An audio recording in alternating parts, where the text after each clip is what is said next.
Viví 6 meses en casa de mi hermana para ayudarla con su hija mientras ella se recuperaba. Un día descubrí que había hackeado mis cuentas, arruinado mi trabajo y me culpaba de su depresión. La enfrenté y desapareció sin su hija. Ahora soy el tutor legal y nadie en la familia sabe dónde está. Tengo 32 años y hace un año tomé una de las decisiones más tontas y al mismo tiempo más necesarias de mi vida, me mudé con mi hermana mayor. No fue por gusto, fue por necesidad. El alquiler en Portland se había vuelto insostenible y mi trabajo como diseñador freelance estaba entrando en una racha bastante seca. Yo era de esos que decían vivir solo es indispensable para la salud mental, hasta que la cuenta del banco empezó a gritarme lo contrario. Mi hermana tiene 36 y trabaja como profesora en una escuela pública.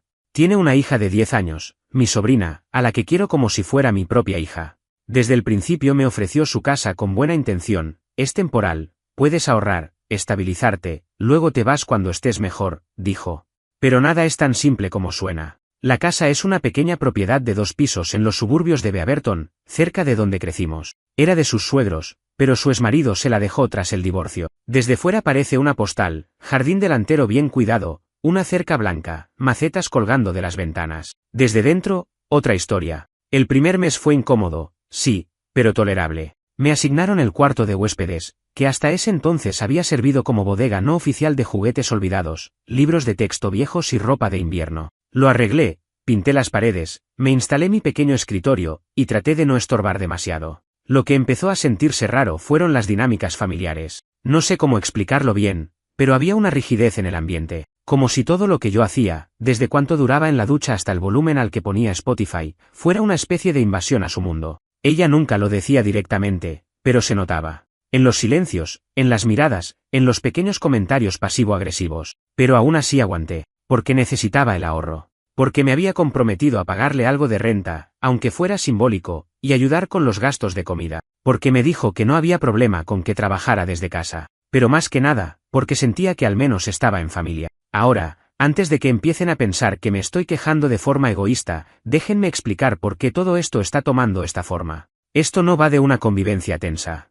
Esto va de que mi hermana, mi propia hermana, estaba haciendo algo a mis espaldas que no solo afectó mi vida financiera, sino también mi reputación, mi salud mental, y algo que hasta ese momento había sido mi única constante, la confianza en mi familia. Todo comenzó a escalar lentamente. Las primeras señales fueron pequeñas. Empecé a recibir correos del banco notificándome sobre movimientos sospechosos. No tenía tarjetas clonadas, no era phishing. Eran cargos legítimos, solo que yo no los había hecho. Luego vino el incidente con mi laptop. Un día dejó de encender, y cuando la llevé a revisar me dijeron que alguien había tratado de acceder al disco interno manualmente, como si hubieran intentado sacar información. No le di demasiada importancia en ese momento. Quizás fui ingenuo. Pensé que alguien pudo haberlo hecho mientras trabajaba desde un café, o durante una reunión donde la dejé sin supervisión. Fue después, cuando una agencia con la que había estado colaborando dejó de responder mis correos, que empecé a preocuparme. Luego descubrí que uno de mis clientes recibió un email que supuestamente venía de mí, diciendo que no iba a continuar con el trabajo y que además pensaba demandarlos por incumplimiento. Obviamente, yo nunca mandé ese correo. Fue un caos. Perdí trabajos importantes, ingresos vitales, y lo más jodido, mi reputación profesional. Tuve que pasar semanas explicando a antiguos y posibles nuevos clientes que me habían suplantado la identidad. Estaba en medio de toda esa pesadilla cuando empecé a atar cabos, y todo apuntaba a un lugar, mi propia casa. O más bien, la casa donde vivía mi hermana. Nunca quise creerlo. Me parecía absurdo. Pero algo dentro de mí no podía ignorar la posibilidad. Empecé a revisar los accesos a mis cuentas, las IPs, las ubicaciones, y había un patrón. Alguien desde esta misma red Wi-Fi había ingresado a mis correos, a mis archivos en la nube, incluso a mis mensajes de redes sociales. Y no solo eso. También habían instalado un programa de monitoreo en mi computadora, uno que yo nunca instalé. Fue ahí cuando la posibilidad dejó de ser paranoia y se convirtió en realidad. Decidí hacer algo que jamás creí necesario en una casa familiar, instalé una cámara en mi habitación, oculta, apuntando al escritorio. Lo que capturé esa noche me quitó el aire. Y hasta aquí dejo por hoy.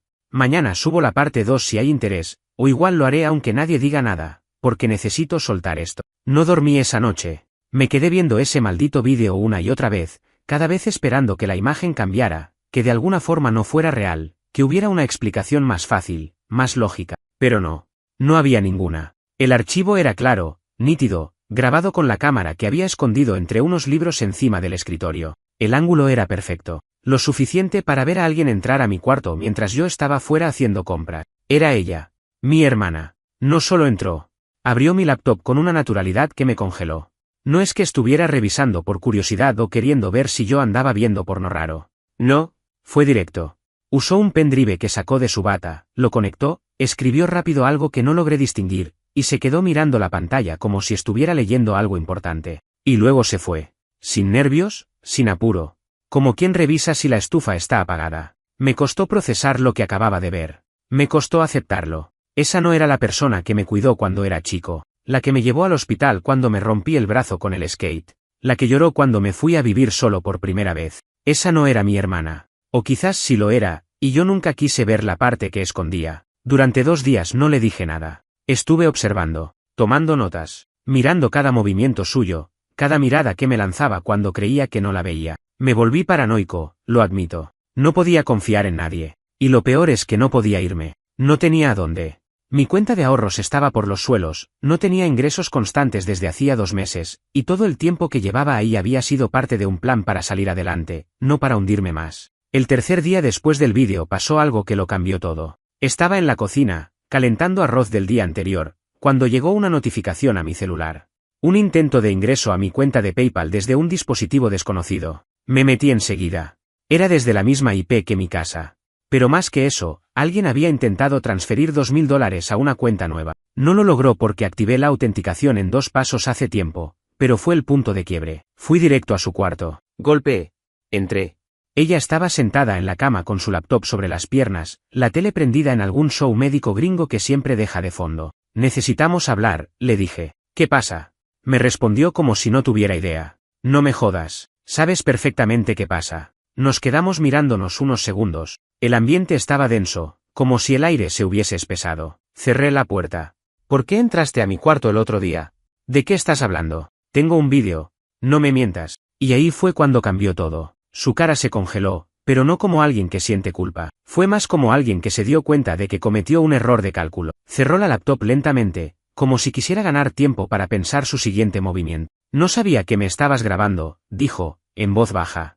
Eso me partió en 2. No preguntó qué vídeo. No negó haber entrado. No buscó excusas. Solo eso, no sabía que me estabas grabando. Como si la traición no fuera lo terrible. Como si lo terrible fuera haber sido atrapada. ¿Qué estabas haciendo? Pregunté. No ibas a entender. Hazme entender entonces. Se paró. Caminó de un lado a otro, se frotó la cara. Se notaba nerviosa. No por arrepentimiento. Más bien por miedo a perder el control de la situación. Tenías dinero en tu PayPal. Más del que decías. Dijiste que estabas quebrado, pero aún así estabas comiendo fuera, comprándote mierdas online, y yo acá rompiéndome el lomo criando a una hija sola. No podía creer lo que estaba escuchando. ¿En serio justificaba todo por envidia? ¿Por una narrativa que se inventó en su cabeza? Todo lo que había en esa cuenta era de trabajos que me habían pagado meses atrás y que necesitaba para sobrevivir. ¿Entonces pensaste que podías robármelo? ¿Que eso estaba bien? No me respondió. Solo cruzó los brazos. Me miraba como si yo fuera el problema. Como si lo malo no fuera lo que hizo, sino que yo la hubiese descubierto. ¿Qué más hiciste? ¿Fuiste tú la que mandó los correos a mis clientes? ¿La que saboteó mis proyectos? Y ahí bajó la mirada. Silencio. La confirmación más dura que uno puede recibir. Me salí del cuarto sin decir nada más. Cerré la puerta de golpe. Me metí en mi habitación, agarré mi mochila, metí ropa, mi laptop, lo esencial. No tenía un plan, pero no podía seguir ahí ni un segundo más. Esa noche dormí en el asiento trasero de mi coche, estacionado en una calle tranquila cerca del centro. Hacía frío. Me desperté cada hora. No comí.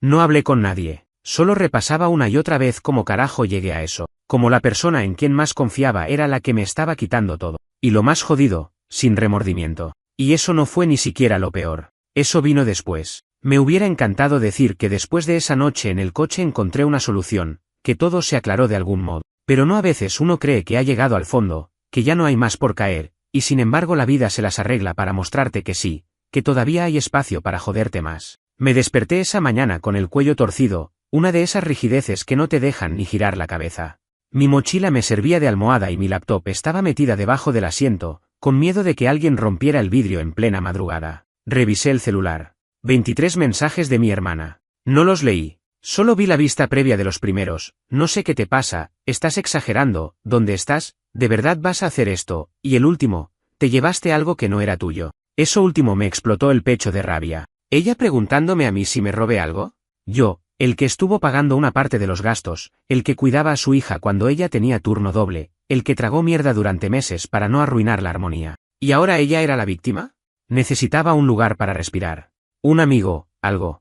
Pero me di cuenta en ese momento de que, en los últimos años, me había aislado tanto con el trabajo freelance y mi intento de ahorrar que ya casi no hablaba con nadie. Tenía conocidos, excompañeros, pero amistades reales, pocas. Así que hice algo que no suelo hacer, le escribí a mi ex. No para volver, no malinterpreten, solo para pedir ayuda. Teníamos una relación civilizada desde que cortamos hace 2 años. Ella vivía en Vancouver, a 1 hora en coche. Le conté a grandes rasgos, problemas en casa, necesito estar fuera unos días. Me dijo que podía quedarme en su sofá si quería, sin preguntas, sin dramas. Ese mismo día manejé hasta allá. Lo hice sin mirar atrás. Cuando llegué, me desplomé en su sillón. Literalmente, me derrumbé.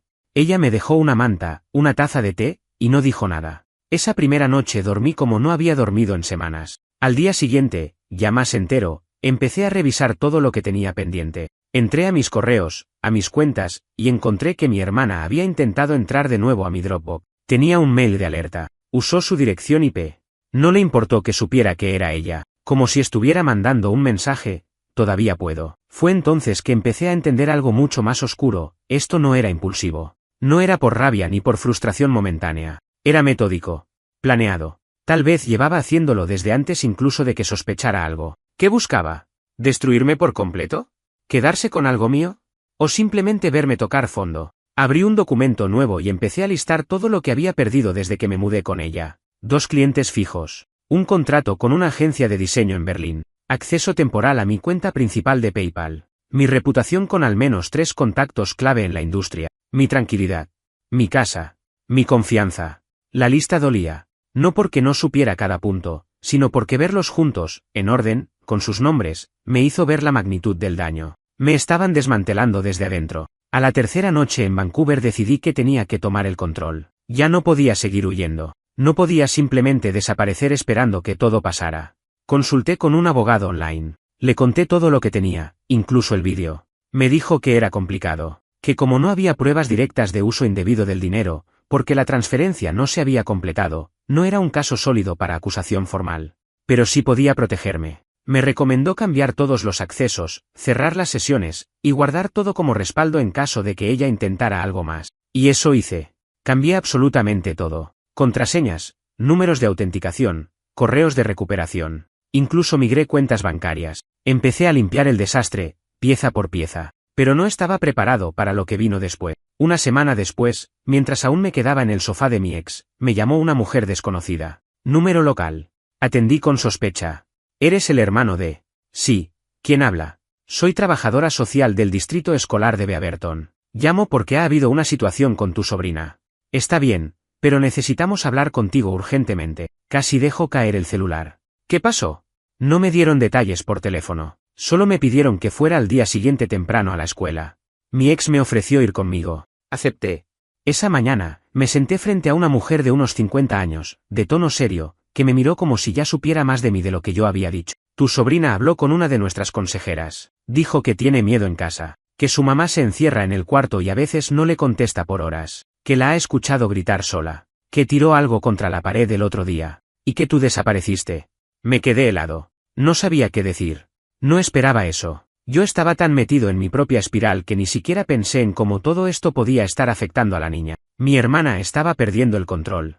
Y yo me había ido sin dejar nada claro. Y ahí fue cuando la trabajadora social me dijo algo que nunca olvidaré. No estoy autorizada a dar un juicio legal, pero como hermano de la madre y único familiar inmediato, tienes que pensar si puedes asumir la custodia temporal, aunque sea unos meses. Porque si esto sigue así, tendremos que escalarlo. Y yo no sabía si podía. Ni económicamente, ni emocionalmente, pero la opción de dejarla en ese ambiente, sabiendo lo que sabía, era impensable. Esa fue la primera noche en semanas que volví a llorar. Y no por mí, por ella, por todo lo que arrastramos de familia sin darnos cuenta. Volví a casa al día siguiente. Ni siquiera sé si debo seguir llamándola casa. Tal vez solo era un lugar que me prestaron antes de empujarme por el precipicio. Estacioné frente al garaje, como si todo fuera normal, como si mi mundo no estuviera patas arriba. Afuera no había señales de vida, ninguna luz, ningún ruido. Bajé del coche, Pasé por la reja blanca que alguna vez me pareció pintoresca, y abrí la puerta con mis llaves, las mismas que pensaba dejar dentro una semana atrás, las mismas que ahora llevaba conmigo como un talismán extraño de algo que ya no era mío, pero de lo que no podía desprenderme. Mi hermana estaba en el sofá, envuelta en una manta, mirando fijamente el televisor apagado. No me miró, ni cuando entré, ni cuando cerré la puerta, ni cuando me quedé parado frente a ella. Tenemos que hablar, le dije. Ya no queda nada que hablar, me respondió. La voz le temblaba, pero no de rabia, de algo más cercano al desgaste, a la derrota. Me senté frente a ella, le dije lo de la escuela, le conté lo que me dijeron sobre su hija, sobre cómo había dicho que tenía miedo, que se sentía sola, que ya no entendía nada de lo que pasaba en casa. Ahí sí me miró, y fue como si por primera vez en mucho tiempo volviera a ver a mi hermana, no a la mujer que me manipuló, que me robó, que saboteó mi trabajo, sino a la persona rota que había debajo de todo eso. Tenía los ojos hundidos, ojeras profundas, el cabello suelto y sin lavar, las manos temblorosas, como si no hubiera dormido en días. ¿Por qué no me dijiste nada?, pregunté. ¿Decirte qué? ¿Que estaba perdiendo el control? ¿Que cada vez que entrabas a esta casa me sentía menos necesaria, menos útil, menos madre? Tú eres el que tiene futuro, talento, contactos. Yo soy la que se quedó aquí criando sola, atrapada en una rutina de mierda. Cada vez que te veía en esa silla trabajando pensaba, ¿y yo? ¿Qué tengo yo? ¿Cuándo fue la última vez que alguien me vio como algo más que una profesora cansada y una madre funcional? No lo decía llorando, lo decía casi con rabia resignada, como si todo lo que había hecho no necesitara justificación, sino comprensión. Entonces decidiste sabotear mi vida, le dije. Silencio. No fue así. Al principio solo quise revisar, ver si estabas mintiendo, si realmente estabas tan mal como decías. Pensé que lo ocultabas para quedarte más tiempo, para no aportar, para que yo siguiera cubriéndote. Me sentí usada. Y luego cuando viste que sí tenía algo de dinero, intentaste robarlo. No me contestó. Giró la cabeza. Apreté los dientes. ¿Fuiste tú la que mandó los correos? ¿La que escribió a mis clientes? Asintió. Muy leve, como si quisiera borrar el movimiento en cuanto lo hizo. Tuve que pararme. Salí al patio por un segundo. Necesitaba aire. Necesitaba algo que no fuera su voz. El sol caía y el aire estaba helado. Me apoyé en la baranda de madera, la que mi cuñado alguna vez instaló antes de irse para siempre. Todo en esa casa tenía la marca de alguien que ya no estaba. Y ahora yo también estaba a punto de irme. Pero no podía. No con una niña de por medio. Volví a entrar. Le dije claro. Esto no puede seguir así. Tu hija necesita otra cosa. Y tú necesitas ayuda. ¿Me estás quitando a mi hija? No. Te estoy pidiendo que pongas su bienestar por delante de tu orgullo. Solo por un tiempo. Solo hasta que estés bien. Me lanzó una carcajada seca, como si la palabra bien fuera una broma que ya no podía soportar. ¿Y qué vas a hacer tú? ¿Volver con tu ex y criarla en su sofá? ¿Ese es tu plan? No. Ya hablé con alguien. Una amiga de confianza me va a alquilar una habitación por poco.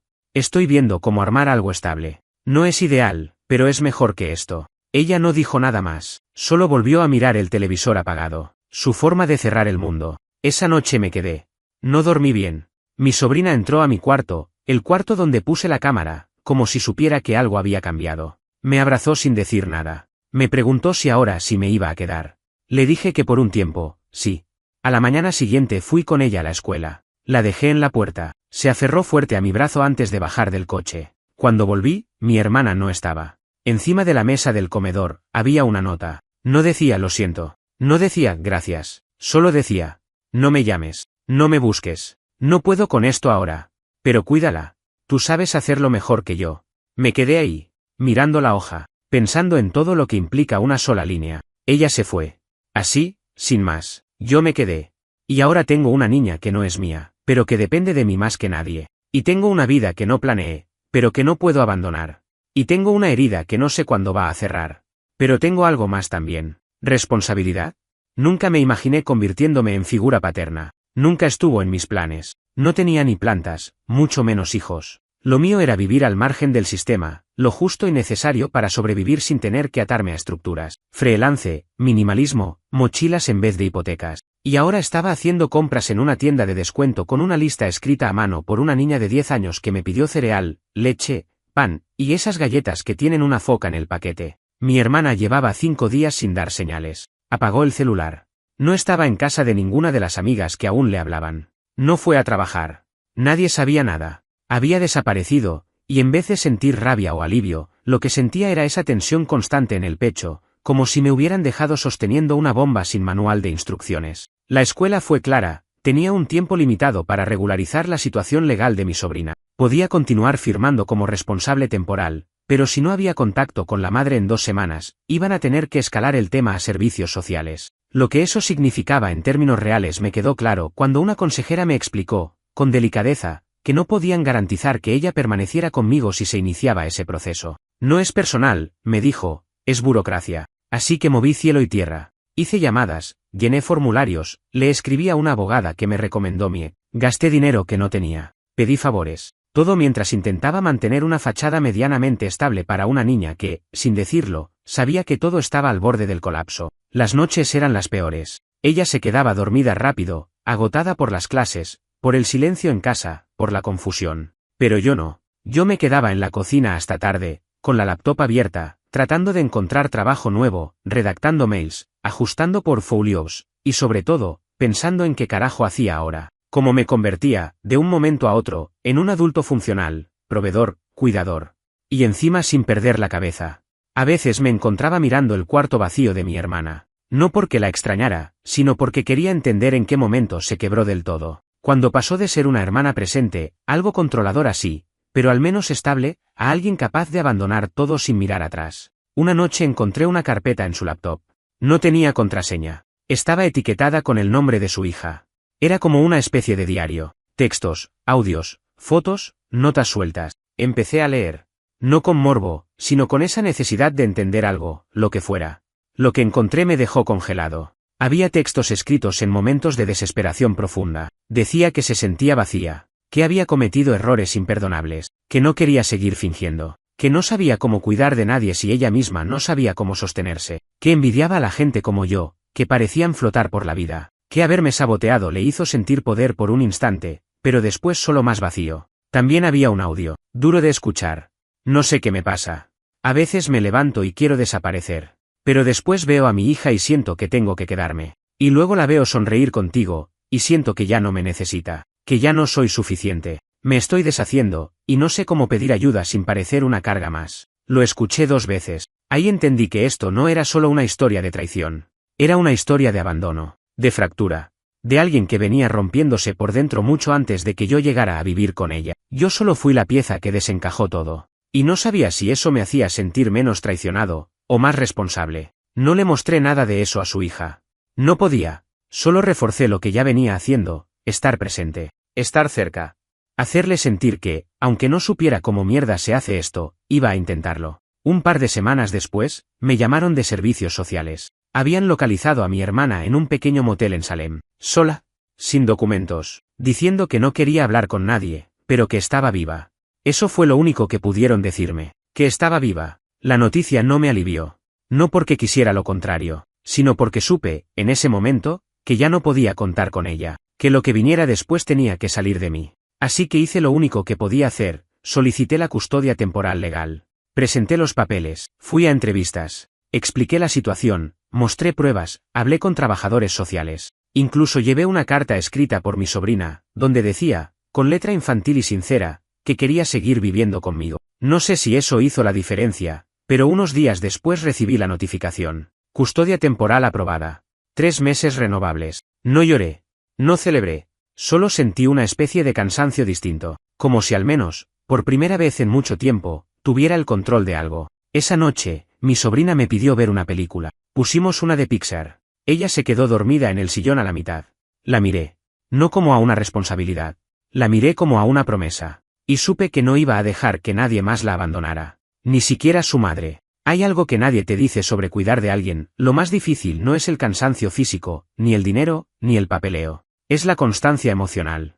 Esa exigencia brutal de tener que estar bien todos los días para que alguien más no se venga abajo. Como si tu estado de ánimo fuera la represa que sostiene el agua. Y si se quiebra, todo se desborda. Al principio pensaba que podía con eso. Que con voluntad y un poco de organización era suficiente. Pero la verdad es que no estaba preparado para sostener a una niña que aún no entendía bien porque su mamá no la había llevado con ella. Que preguntaba cosas con voz neutra, como si no fueran importantes, pero que te taladraban el pecho. ¿Tú crees que mi mamá se olvidó de mí?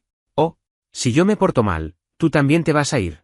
Aprendí a responder con pausas largas. a no mentirle, pero tampoco cargarla con verdades que no puede procesar. Tu mamá está pasando por un momento difícil, le dije una noche, cuando me preguntó por cuarta vez si ya iba a volver. ¿Y qué momento es ese? Uno en el que no sabe bien cómo cuidarse a ella misma. ¿Y eso qué tiene que ver conmigo? No supe qué contestarle. Porque en el fondo, su pregunta era justa. Tenía razón. Nada de esto era su culpa. Nada. Pero los niños, incluso los más inteligentes, siempre se echan la culpa de lo que no entienden. Empecé a llevarla a terapia. Fue una sugerencia de la escuela, y también del abogado que llevaba mi solicitud de custodia. Al principio no quiso ir. Dijo que no necesitaba hablar con una señora que cobra por escuchar. Pero después de la segunda sesión, empezó a pedir ir. Me dijo que le gustaba dibujar con ella, que le contaba chiste, que es como tú, pero con una oficina llena de crayones. No sé qué pasaba allá adentro, pero noté los cambios, pequeños, sutiles. Empezó a dormir mejor, a comer con más ganas, a dejar de mirar el teléfono cada 10 minutos esperando una llamada que no iba a llegar. Yo también cambié, empecé a tener horarios, me forzaba a desayunar con ella, a cerrar la laptop cuando cenábamos, a sonreír, incluso cuando no tenía fuerzas. No por hipocresía, sino porque ella necesitaba una versión de mí que yo todavía estaba aprendiendo a construir. Pero todo eso tenía un costo. Las finanzas eran una cuerda floja. A pesar de algunos nuevos encargos de diseño que logré conseguir gracias a contactos viejos, no era suficiente. Los pagos de freelance no caen como sueldo fijo. Se demoran, se pierden, a veces simplemente desaparecen. Pedí ayuda al Estado, pero el proceso es lento, muy lento, sobre todo cuando no eres el padre legal. Una tarde, mientras esperaba fuera del consultorio de la terapeuta, recibí un mail de una agencia de branding en Ámsterdam que había rechazado meses atrás. Me ofrecían un contrato a 3 meses, bien pagado, trabajando desde allá. Era el tipo de oportunidad que antes hubiera tomado sin pensar. El tipo de correo que me hacía saltar del sillón. Pero lo único que sentí fue un nudo en el estómago. 3 meses en Europa. Billete de ida, alojamiento cubierto, trabajos creativos de alto perfil. Y yo sin poder dejar a una niña sola. Le respondí con educación, agradeciendo, diciendo que, por motivos personales, no podía aceptar. Nunca me había sentido tan adulto, y al mismo tiempo, tan encerrado. Esa noche, después de acostarla, me senté en el porche trasero. Saqué una cerveza. No bebía desde hacía meses, pero esa noche hice una excepción. No para emborracharme, solo para sentir algo que no fuera carga. Me quedé ahí 1 hora, en silencio, viendo cómo el cielo se iba apagando. Pensé en mi hermana. En si estaría viva. En si estaría pensando en su hija. En si, aunque sea por un segundo, se arrepentía. Pensé en escribirle. En mandarle una foto de su hija pintando. O jugando con el gato del vecino. Algo que le recordara que seguía existiendo. Pero no lo hice. No por orgullo. Sino porque ya no sabía si tenía sentido. Había desaparecido completamente. Como si se hubiera tragado a sí misma. Y yo ya no podía seguir esperando que volviera a cerrar el círculo. Tenía que escribir uno nuevo. Días después, recibí la notificación oficial. La custodia temporal se extendía a 6 meses más, con posibilidad de revisión. El abogado me dijo que, si en ese tiempo no había señales estables de parte de la madre, podía pedir la custodia definitiva. No supe cómo sentirme. Era una victoria, sí. Pero se sentía como ganar una guerra que nunca quise pelear. Esa noche le conté a mi sobrina. Me miró en silencio. Luego solo dijo, ¿eso significa que me voy a quedar contigo? Sí. Al menos por ahora. ¿Y si mamá vuelve? Entonces hablaremos con ella, juntos. Pero por ahora, esto es lo que hay. Me abrazó. No fuerte. No emotivamente, solo como quien se agarra de algo que no quiere soltar. Y entendí que tal vez no lo estaba haciendo tan mal. Aunque nadie me lo dijera. Hay días en que todo parece estar en pausa, como si el tiempo decidiera no avanzar contigo. Despiertas, haces lo que tienes que hacer, te encargas de la escuela, del trabajo, de las tareas básicas, y cuando te das cuenta, el sol ya bajó y estás exactamente en el mismo lugar emocional que estabas en la mañana. No estás peor, pero tampoco mejor. Solo estás, sosteniéndote. Los meses con la custodia de mi sobrina se volvieron rutina. Extraña, improvisada, pero rutina. Ella se adaptó. Yo también. A veces tenía pesadillas, se despertaba pidiendo a su madre entre susurros. No con rabia, sino con ese deseo infantil de que alguien vuelva solo por desearlo. Me sentaba con ella al borde de la cama. Le decía que todo iba a estar bien. A veces se dormía rápido, otras veces solo se quedaba en silencio, con los ojos abiertos, como esperando que no fuera cierto que su madre no iba a volver esa noche. Y lo más doloroso era que yo ya no tenía ninguna certeza de si algún día lo haría. Una mañana, a mediados de abril, recibí un sobre sin remitente en el buzón. No me sorprendió que no tuviera nombre. Lo que me sorprendió fue lo que había dentro, una carta escrita a mano, con letra firme, clara, sin borrones. Era de mi hermana. Sé que no tengo derecho a pedirte nada. Ni siquiera sé si leerás esto, pero necesitaba que supieras que estoy viva, que no te odié, que no me fui por cobardía, aunque suene a eso. Me fui porque sentí que ya no sabía quién era, y cada día contigo en la casa me lo recordaba. Me odié por lo que hice, por el daño, pero más por la forma en que lo dejé todo atrás. Sé que cuidas de ella mejor que yo. Lo sé porque siempre fuiste mejor que yo en todo lo que importa. Si algún día puedo mirarles a los ojos sin que me desmorone, volveré. Pero no ahora. No todavía. No lloré. Tampoco me enojé. Sentí exactamente lo que la carta transmitía, vacío. Una especie de confesión que no pedí. Una especie de perdón que no supe si aceptar. Le mostré la carta a la terapeuta de mi sobrina antes de decirle algo. Le pregunté si debía enseñársela. No ahora, me dijo. Ella está empezando a crear una base nueva. Meterle esa carta es pedirle que reordene otra vez todo lo que apenas está procesando. Así que la guardé. No sé si fue lo correcto, pero confié. Mientras tanto, mi vida seguía pegada con cinta adhesiva, contratos cortos, horas de sueño rotas, presupuestos contados. A veces recibía mensajes de antiguos colegas, algunos preguntando si estaba bien, otros mandando trabajos que sabían que no podía aceptar. Oportunidades que había esperado años, y que ahora tenía que rechazar. Les decía la verdad. Sin adornos. Estoy cuidando a mi sobrina. Su madre tuvo una crisis grave. Soy su única familia funcional. La respuesta siempre era la misma. Joder, no sabía. Qué fuerte. Avísame si necesitas algo. Nadie sabía qué hacer con ese tipo de responsabilidad. Ni yo mismo sabía. La escuela fue una salvación inesperada. Las maestras la adoraban. Me mandaban notas con dibujos, me decían que se la veía más segura, más habladora, incluso con sus silencios habituales. Me invitaban a los actos escolares, y aunque odiaba ese tipo de cosas, fui a todos. Una tarde, después de una obra en la que hizo de árbol, sí, un árbol con cartulina marrón y una sonrisa tímida, me abrazó fuerte y dijo: me gustó que vinieras. Yo solo le respondí: siempre que estés en algo, voy a estar. Y supe que lo decía en serio. Porque en el fondo, ya no era solo una responsabilidad temporal. Me había convertido en su estructura. Y ella en la mía. Lo jodido de crecer sin quererlo es que ni te das cuenta cuando cruzas la línea. Un día sos el tipo que se la pasa diseñando logos y sobreviviendo a base de café, y al siguiente estás leyendo reseñas de mochilas escolares y aprendiendo a hacer macarrones con queso sin quemarlos. Lo entendí todo de golpe una noche, mientras caminaba por el pasillo con la luz apagada. Escuché su respiración desde la puerta entreabierta. Estaba dormida. El gato, que ahora era oficialmente nuestro gato, acurrucado en sus pies. El cuarto decorado con cosas que había pegado ella, dibujos, stickers, frases que había escrito para sí misma como hoy fue un buen día o cosas buenas pueden pasar. Me quedé parado ahí, en silencio, mirando. Pensé en todas las versiones de futuro que alguna vez imaginé. Ninguna era esta.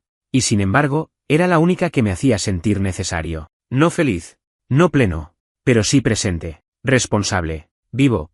Hay una paz rara en aceptar que no todo se va a arreglar. No es resignación. Es otra cosa.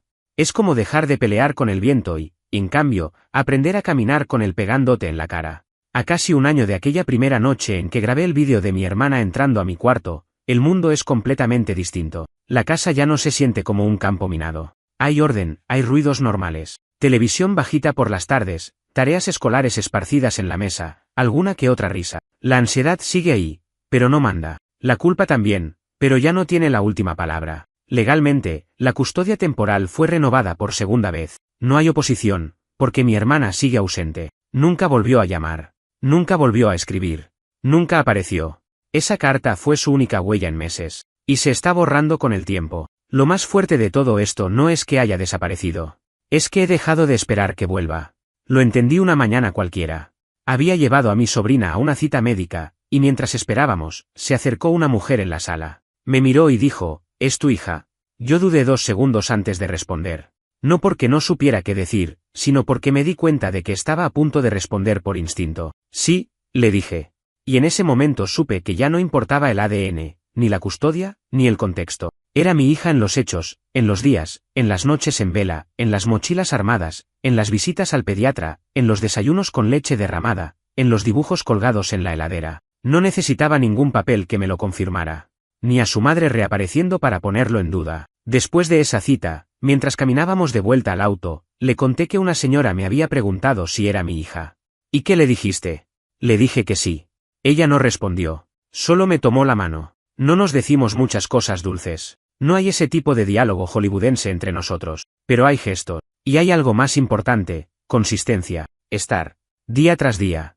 Eso es lo que no entendía al principio. Pensaba que lo difícil era el shock, la traición, el abandono. Pero lo verdaderamente duro es lo que viene después, la parte donde hay que reconstruir sobre escombros sin saber si el terreno es estable, sin manual, sin reconocimiento. Durante meses fui una especie de sombra de mí mismo. No sabía si estaba haciendo lo correcto, si ella estaba mejor conmigo o simplemente sobreviviendo. Pero con el tiempo, empecé a notar señales. Una carta que me dejó pegada en la puerta de mi cuarto, gracias por no rendirte conmigo. Una reunión de padres en la que dibujó nuestra casa y escribió hogar arriba. Un dibujo en el que aparecíamos los dos, con un gato en el medio, y 3 palabras escritas con marcador rojo: estoy bien ahora. Nunca hablamos de su madre. A veces ella menciona recuerdos, una canción que solían cantar juntas, una frase que le decía antes de dormir. No hay odio. No hay juicio. Solo memoria. Yo no la corrijo. No lleno los huecos. No la obligo a tomar partido. Aprendí que proteger a alguien no es borrar su historia, es acompañarlo a vivir con ella. En lo personal, volví a tener trabajos más estables. No volví a viajar, ni me lancé a ninguna oportunidad rutilante, pero reconstruí lo básico: ingresos, rutina, algo parecido a una red. Redefiní lo que quería ser. Ya no era el tipo que soñaba con hacerla en el diseño. Ahora solo quería mantenernos a flote sin perderme en el intento. Y sobre mi hermana, no hay mucho más. Me la cruzo a veces en sueños. En algunos, vuelve arrepentida. En otros, furiosa. Y en los peores, ni siquiera me ve.